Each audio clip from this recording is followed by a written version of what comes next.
Dwang'iyo ni mago motende gi weche mag masiche mag apaya osekelo lal mar ngima, hinyruok achiel kod lal mag mwandu. Jopiny wacho ang'o ewi masiche mamedore e pacho ka?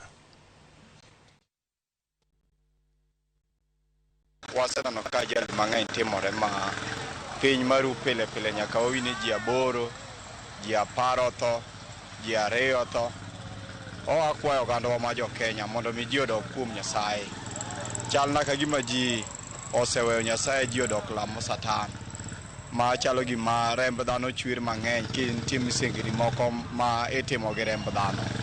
Mar ariyo bende omedo kwayo mondo mi polise wa bende mondo mi oti tich maber. Giwe ka wasoya ahinya, ok ging'i safety mag abiria bende. Ng'ata mariembo ibed wang'o wadu.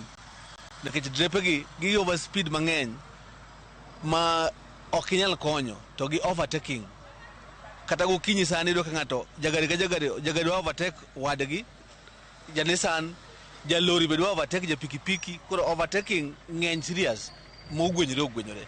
Koro mi wandwa kwa ni ji oritre barabara. Nikech sani jo Kenya bende medre wang'eny. Sani endi koro dakteche ogomo kaka nyalo timore onge. Jotuo biro to kaka nyalo konygi onge, sani dakteche wak ni dweche 3. Konywa uru nikech jotuo dhi medo tho, jo Kenya dhi medo hinyore. Koro wakwayo ne kapo nono ni sirikal ibro loki kata bende ne nitiere chenro moro moket ma nyalo loso wang'a yore kata wenge apaya mondo mi obed maber, mondo mi mano mondo timre mapiyo nikech waluoro thoe mang'eny gi remo mang'eny matimore e apaya mopogore e thurwa ka.